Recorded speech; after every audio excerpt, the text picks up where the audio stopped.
In a world smaller than your thumbnail lives a civilization older than memory itself. Every single day, billions of them march, they carry, they dig, they build. They never stop, they never question, they never dream.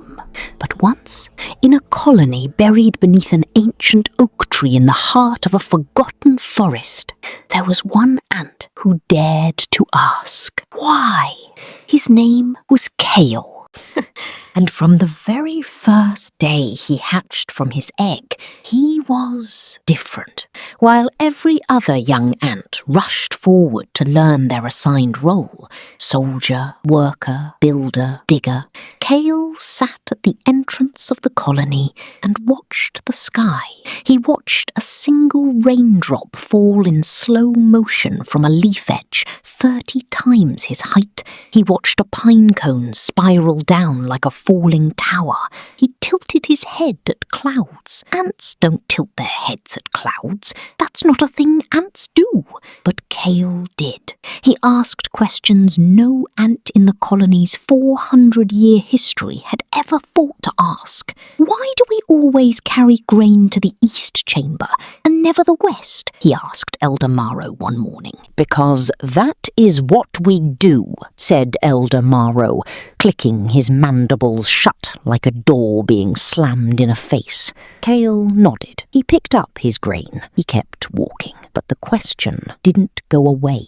The colony called him the Dreamer, not as a compliment. In ant society, a dreamer is about as welcome as a rock in the food supply.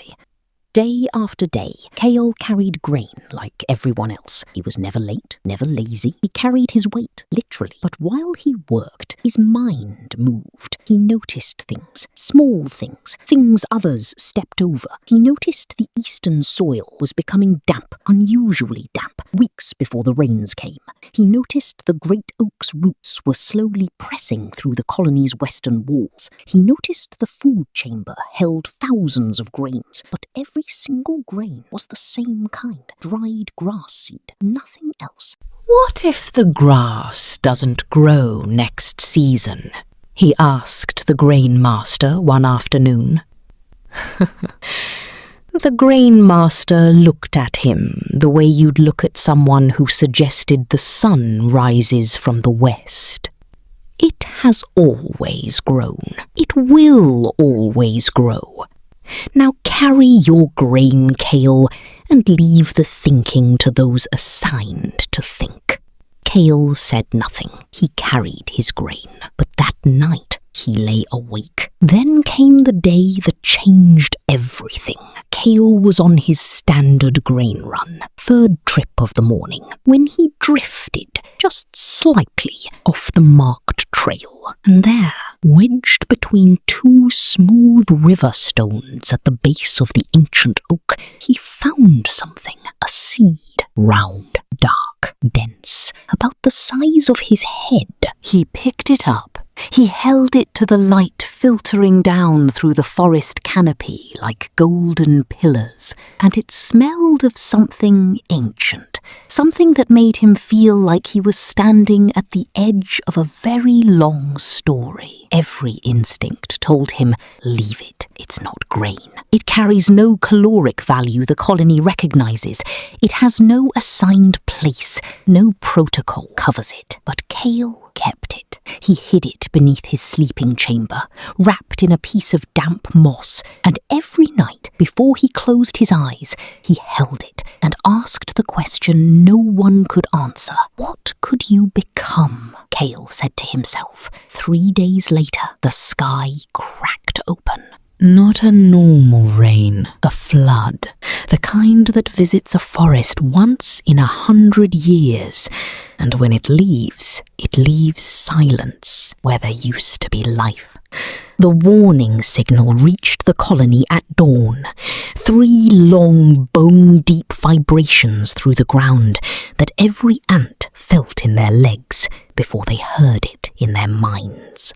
The colony activated instantly. This was what they trained for.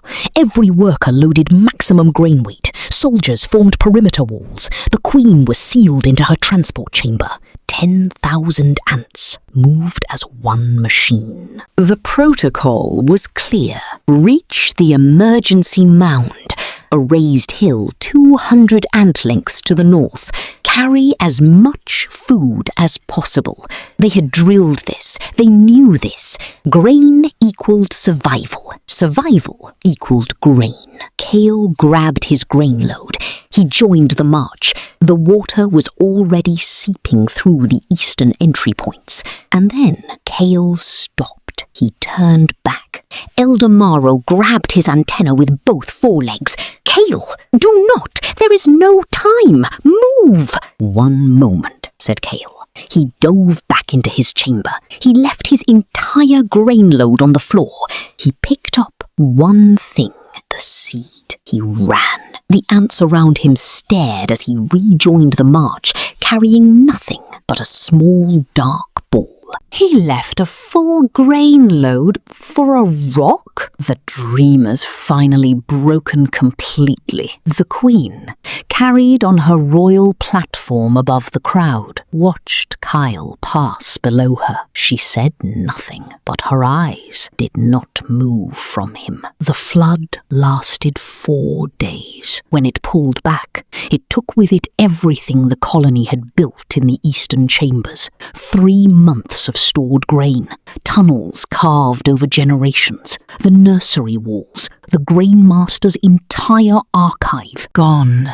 The emergency mound held 10,000 ants, alive, safe, hungry.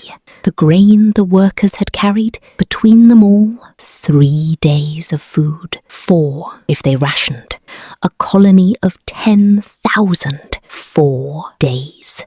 "We are finished," Elder Marrow said, and he sat down in the mud, and he did not get up. Silence fell over 10,000 ants like a second flood, and then Kael stepped to the center of the mound. He is calm, unnaturally calm. He has been preparing for this moment without knowing it. He placed the seed on the highest point of the soil. Kael said, "This is a moringa seed. I found it 3 days ago at the base of the oak. I have been studying it, its weight, its oils, its shell density.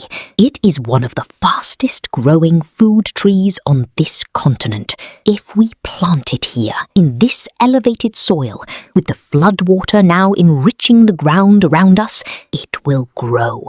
And when it does, one tree will carry enough nutrition to feed every ant in this colony for 4 years. Elder Maro said, "You left our grain for that. You carried a seed when we needed food?" Kael replied, "I left grain that would have lasted 4 days for food that will last 4 years. Elder Maro opened his mandibles, and for the first time in 40 years of talking, he closed them again. Without a word, they planted the seed. On the 7th day, a single shoot broke the surface, thin as a thread, green as something that has never been green before.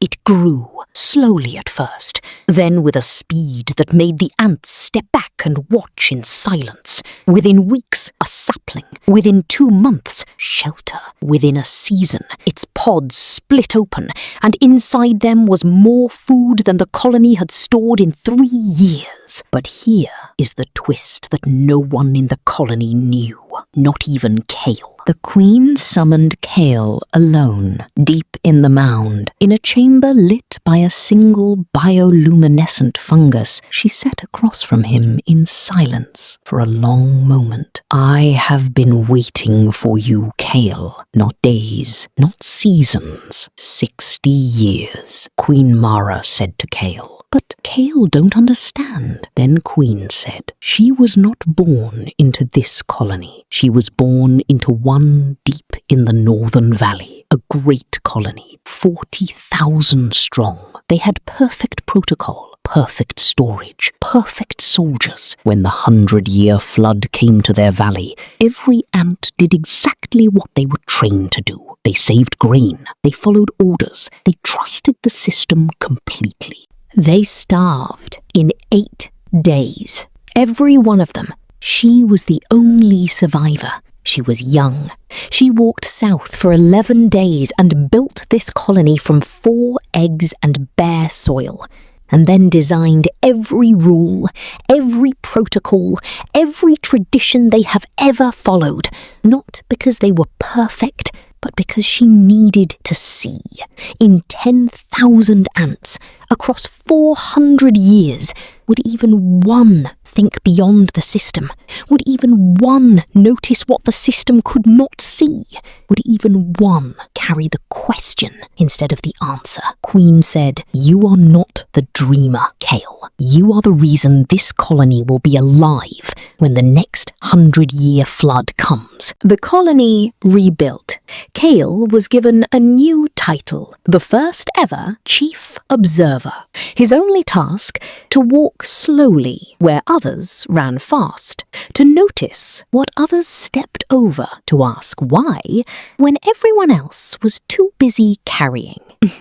Elder Morrow, to his enormous credit, became Kael's most devoted student. He never admitted this to anyone, but every morning before dawn, you could find him sitting beside Kael at the colony entrance, tilting his head slowly at the sky. And every young ant hatched in that colony from that day forward was taught one lesson before they learned to carry, before they learned to dig, before they learned to march. The ant who carries the most grain is strong.